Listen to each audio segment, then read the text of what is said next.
Tá legal, agora eu tô te ouvindo bem. Tá Nada cortando, não? travando. Beleza. Maravilha, Emerson. Primeiro eu queria te agradecer mais uma vez por ter aceitado o nosso convite. Tenho certeza que você vai trazer aqui temas polêmicos, mas vamos provocar aqui reflexões nesse debate que é muito importante também. Emerson, você foi ministro religioso? De qual religião que você era? Eu fui ministro religioso por 20 anos das Testemunhas de Jeová. Você já ouviu falar? Sim, sim, claro. Não tem como não, eles estão sempre batendo no nosso portão domingo de manhã. É verdade. Tem algumas questões meio polêmicas também, né? Que todo mundo. Por exemplo, a questão do sangue, né? Que às vezes dá muito debate, e já fizeram muitas matérias na mídia, né? Então, por esse lado, eles são bem conhecidos, né? Pelas polêmicas, né? E eu fui 20 anos dessa religião. E depois de muitos anos ali dentro, eu comecei a ver algumas incoerências, algumas contradições dentro da religião, comecei a questionar, sabe? Só que lá é difícil de você sair, porque é uma religião muito fechada, né? Eu não sei se você conhece alguém, ou se já teve algum conhecido que é testemunha de Jeová. Conheço. Eu conheci dois colegas de trabalho em épocas diferentes. Um era testemunha de Jeová e eu me surpreendia porque ele tomava quase uma caixa de cerveja. Ele veio explicar. Eu sabia que testemunha de Jeová bebia tanto assim. E uma outra colega também de trabalho, uma pessoa sensacional, ela não participava de nenhuma festa, de nenhuma festividade, por exemplo, ela não batia palmas, não cantava parabéns, mas comia o bolo. Aí eu brincava com ela, você não come parabéns, mas o bolo você come. Tem muito isso mesmo, tem essas incoerências, né?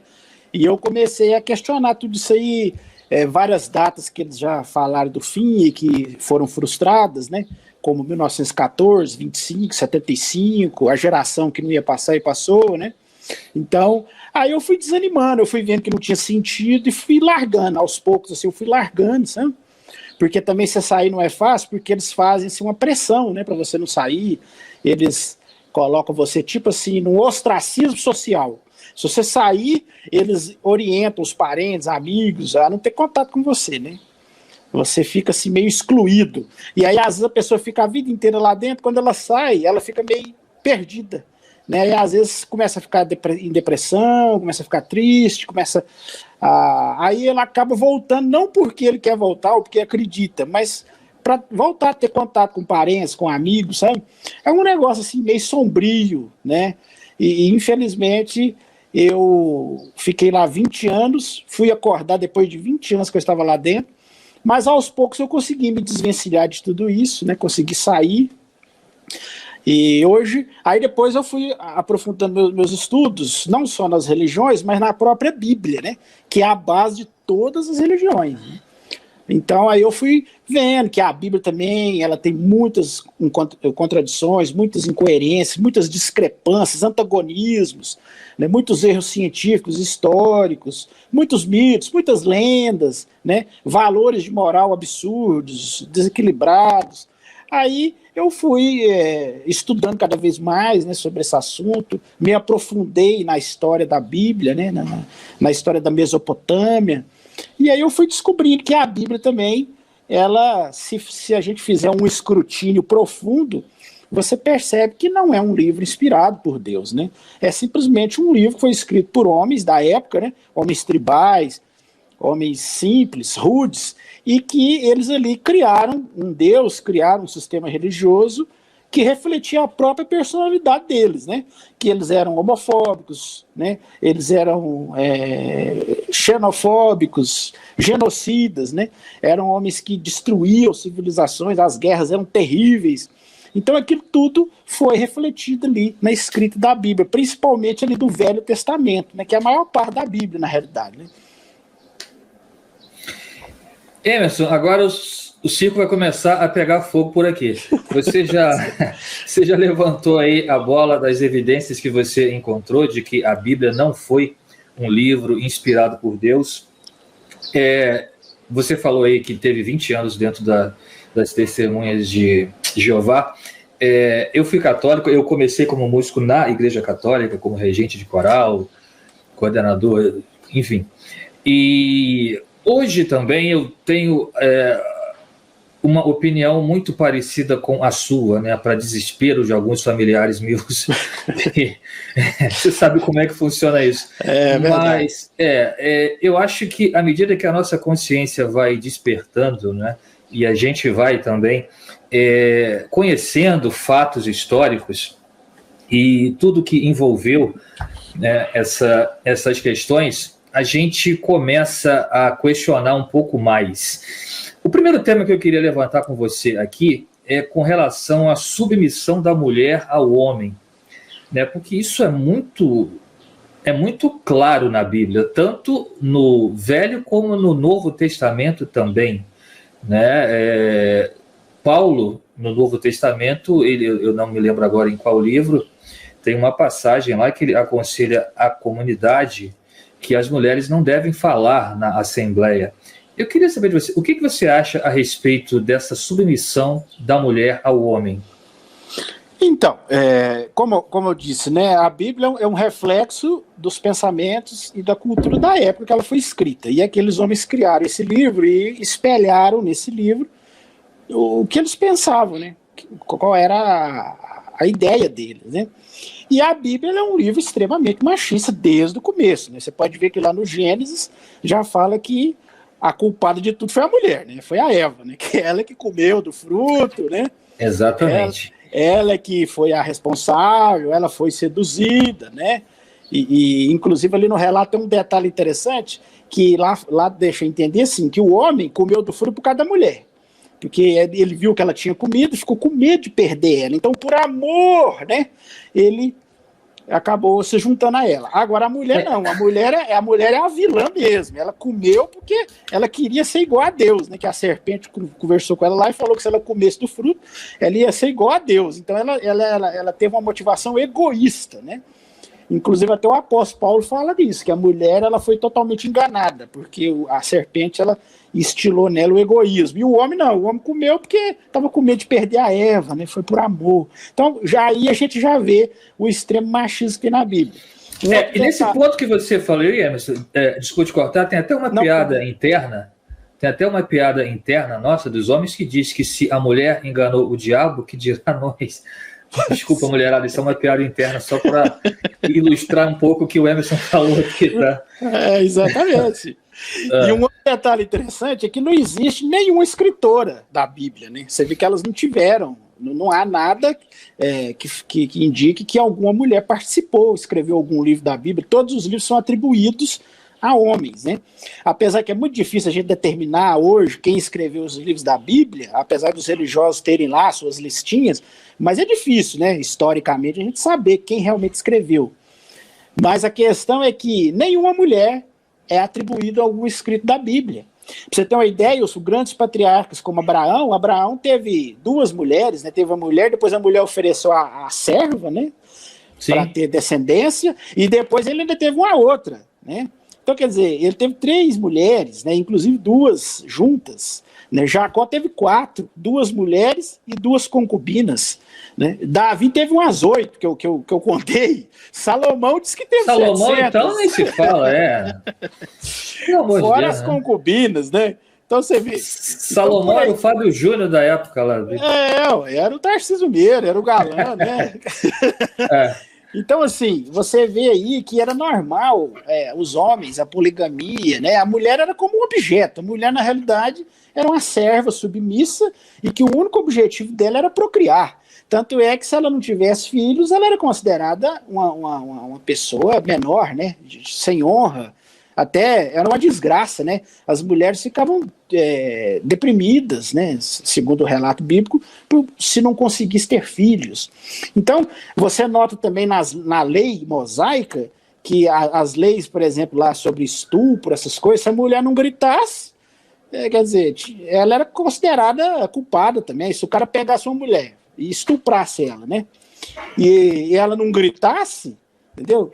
Ela era considerada culpada. Olha para você ver bem que situação, né? Uma mulher ali naquela situação, com medo, às vezes sendo ameaçada, né? Às vezes treme de pavor, não consegue nem falar nada, mas segundo a Bíblia, se ela não gritasse, era pedrada nela. Além de ser estuprada, ela era morta, a pedradas, né?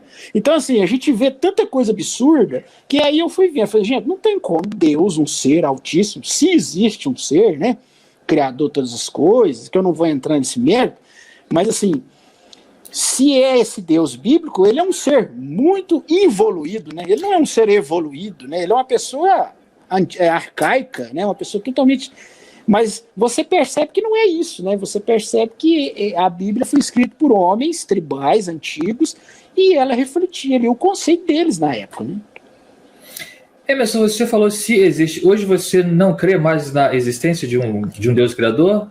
Bom, eu não gosto muito assim, de nomenclaturas, porque isso aí restringe muito o debate, mas assim, se fosse eu me colocar hoje, eu me consideraria como um agnóstico. Quer dizer, uma pessoa assim, eu não sou um ateu, né? Um ateu ferrenho, porque eu acho assim que a humanidade ela ainda está muito limitada, né? O conhecimento humano é muito limitado para a gente afirmar, né, com toda clareza, existe um Deus, ou senão não existe um Deus. Quer dizer, eu acho assim, o nosso conhecimento, a nossa capacidade intelectual do ser humano ainda é muito pequena para a gente chegar a afirmar certezas nesse sentido. Então eu me considero um agnóstico, quer dizer, uma pessoa que não afirma nem que existe nem que não existe. Eu reconheço a minha ignorância no assunto, e não só a minha, de toda a raça humana, né? E eu acho que a gente afirmar que existe ou não existe seria uma arrogância muito grande da nossa parte, visto que a gente está preso aqui nesse planetinha, Terra, né? Se a gente sair 30 quilômetros para o espaço, a gente morre sem oxigênio. Se você chegar... o homem, para conseguir ir na Lua, levou lá gastou uma fortuna, né, para chegar aí na Lua, aqui, que é um satélite natural da Terra. Para ir em Marte, eles estão querendo ir, tá morrendo de medo, já mandou uns robôs lá, o negócio quebra lá, eles não sabem o que faz. Eles estão com medo de mandar um humano, porque vai levar 6 meses para ir, 6 meses para voltar, né? E depois de Marte tem Júpiter, tem Saturno, tem Netuno, sai do sistema solar, aí é outra estrela, outro sol com outras estrelas. A galáxia é enorme, né? Você para atravessar a nossa galáxia na velocidade da luz, que é 300 mil quilômetros por segundo, você leva 100 mil anos, quer dizer, uma coisa que o homem hoje... Quer dizer, o homem é como se fosse uma formiguinha, para ilustrar bem claramente, uma formiguinha que está numa fazenda, e ele tem essa formiguinha tem dificuldade de chegar na fazenda vizinha. Agora imagine chegar em outro estado. Vamos supor que a formiguinha mora em Minas, quer chegar em São Paulo. Vamos supor que a formiguinha mora em Minas, quer chegar lá nos Estados Unidos. Quer dizer, as distâncias são colossais, nós somos pequenos demais. Então, assim, nós não sabemos nada. Essa é a questão. Nós estamos tentando descobrir. De uns 100 anos para cá, a ciência, o método científico, nos levou a grandes descobertas. Mas isso, assim, no âmbito geral, o que nós já descobrimos hoje não é nem 1% do universo. Então, quer dizer, a gente não sabe nada, a gente não sabe como que surgiu a vida, a gente não sabe...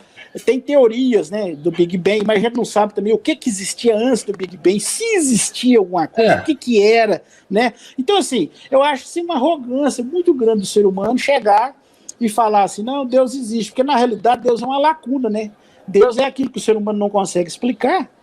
Aí ele inventou um ser mágico, né, que ele não se enquadra nas leis da física, eles inventaram na cabeça deles, né? Vamos inventar um ser que não tem princípio, não tem fim, está fora das leis da física, está fora do tempo e espaço e tal, e ele é que foi o começo. Pronto, eles preencheram aquela lacuna ali com esse ser mágico que eles inventaram, né? Na realidade é isso, mas nada mais do que isso, né? Nós não sabemos ao certo isso, né? Deus simplesmente é uma lacuna. E quanto mais a ciência vai evoluindo, essa lacuna vai diminuindo, né? Porque antigamente eles adoravam o trovão, adoravam o sol, a lua, as estrelas, adoravam as florestas, né? Aí eles foram descobrindo os efeitos, né? Por exemplo, o trovão era um efeito, né? Do choque dos raios lá, né? Dos elétrons. Aí já não é Deus mais, né? Quando havia um eclipse, eles achavam que era um Deus engolindo o outro, né? Quer dizer, aí eles foram entendendo que não é, eclipse não é isso, é a sombra, né, da Terra, na Lua e tal. E aí, aos poucos, esse Deus foi diminuindo, né? E eu creio que daqui a alguns anos, cada vez mais a ciência vai evoluindo, e esse Deus das lacunas vai ficando menor, entendeu? À medida que o homem evolui, né, como eu disse, a consciência vai despertando, o nível de conhecimento vai ficando maior. Eu creio na existência de um poder superior criador por uma questão de fé, né? Não tenho a menor pretensão de dizer eu tenho... Bom, é uma questão de crença, mas eu concordo plenamente quando você fala de arrogância, né? E arrogância é o que a gente mais vê, principalmente nos segmentos religiosos cristãos, né? Todos eles, a maioria, aliás, quase todos os líderes religiosos, eles são detentores da verdade absoluta. Exatamente. A verdade está aqui, nesta religião. Eu tenho tido uma decepção muito grande com a Igreja Católica, com a Igreja não, com alguns padres católicos. Eu vejo alguns vídeos no YouTube também, e a quantidade de padres católicos aderindo a esse fundamentalismo, e o pior, até ao bolsonarismo mesmo, padre fazendo gestinho de arma com a mão, legitimando a violência de alguma forma, é decepcionante. E todos eles se dizem detentores de uma verdade. E aquilo que eles não conseguem explicar, porque, como você bem falou, não tem explicação para tudo, nenhum ser humano vai ter, eles costumam dizer que é mistério de Deus. Exatamente. Quando não se tem mais argumentos, é mistério de Deus. Você creia nisso aí e pronto, porque isso é um mistério. Eu perguntaria para eles, mas se é um mistério de Deus, ele contou para você, como é que você sabe que é mistério? Porque até para você saber se é mistério de Deus, alguém falou para você. Quem falou? O próprio Deus disse, não, isso é um mistério meu, não vou revelar. Então, é muita pretensão mesmo, né? Agora, Emerson, eu queria entrar aqui num outro tema com você, que é a escravidão. A mesma Bíblia que fala que Deus nos fez livres, diz que o escravo deve ser submisso ao seu senhor. Me explica isso. Então, exatamente, né? Eu não tenho como usar outras palavras, eu vou ser bem direto. A Bíblia é um livro extremamente machista, né? Extremamente machista. Mas por quê? Porque ela reflete os homens da época, né? Antigamente, os homens tribais, eles eram tremendamente racistas, né? Eles eram tremendamente racistas e eles escravizavam mesmo, né? Inclusive no passado escravizavam pessoas até mesmo de sua própria raça, né? Os romanos, os antigos persas, os gregos, os egípcios, eles, se eles conseguiam subjugar uma nação, eles iam lá e né, tem até os famosos filmes lá do Espartacus, né? Que era um escravo romano que virou gladiador e tal. E aí, com o tempo, à medida que a África foi sendo desbravada, né, aí começou a escravidão do negro, né, da raça negra, que aí os povos europeus começaram a escravizar, e aí foi a pior das escravidões que eu conheci na minha vida, né, que eu já li, que eu já estudei, né, que foi do século XV até o século XVIII, XIX, que houve o tráfico, né, dos navios negreiros para o Novo Mundo, aquela coisa toda. Então, assim, a Bíblia, ela simplesmente mostra a mentalidade das pessoas, e as pessoas eram, né, racistas, né? Para você ver, o negro na Bíblia, no Velho Testamento, é considerado também como uma mulher, uma propriedade, ele podia ser negociado, né? Tem um texto lá em Levítico que fala que o dono podia bater, mas não podia matar, mas bater você podia, né? Você podia dar um corno no seu escravo ali, desde que não matasse. Aí no final ainda fala, porque ele ele tem valor, né? Quer dizer, se você mata ele, você ia ter um prejuízo, né?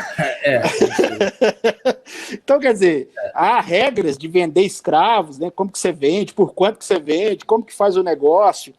Há regras sobre como que vai ficar o escravo por herança, né? Por exemplo, às vezes o pai morre, que escravo fica com quem, né? O primogênito tem direito a... Sabe? Aquela coisa toda. Então, assim, o Velho Testamento regulamenta a escravidão, né? Ele apoia e dá regras, né?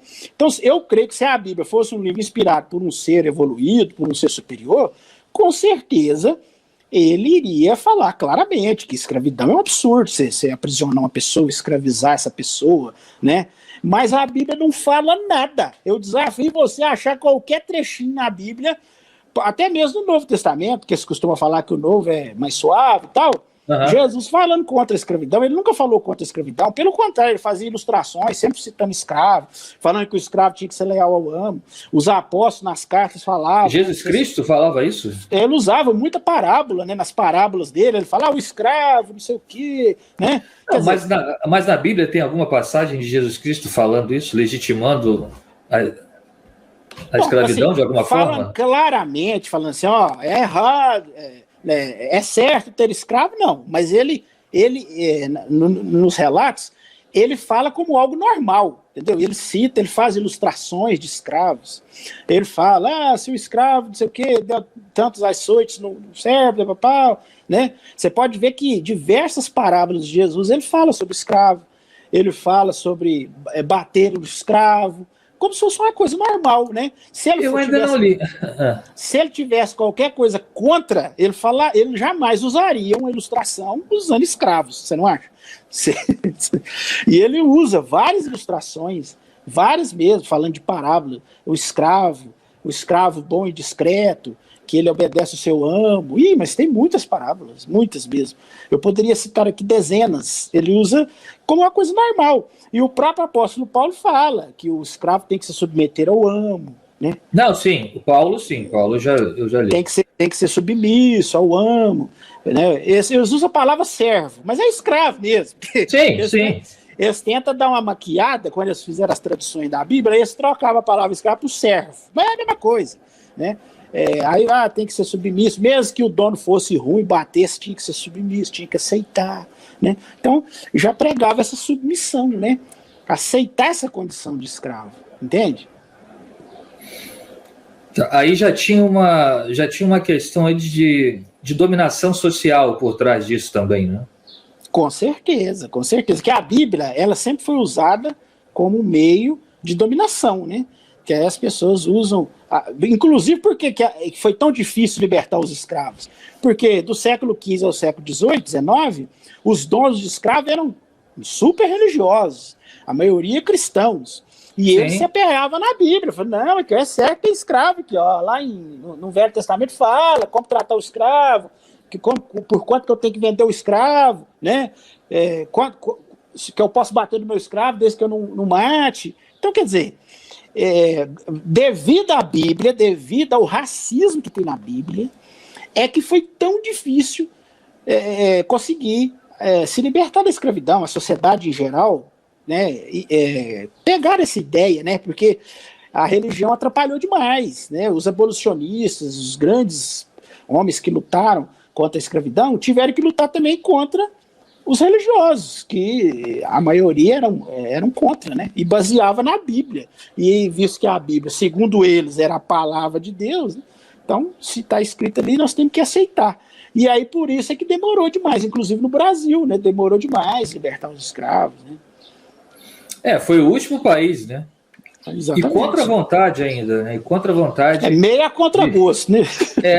Dom João VI foi um dos maiores traficantes de seres humanos escravizados aí das Américas.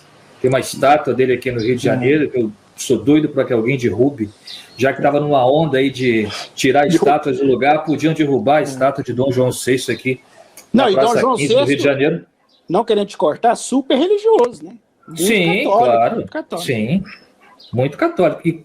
E tinha a bênção da igreja, né? Isso é que é interessante. Eu vou colocar mais.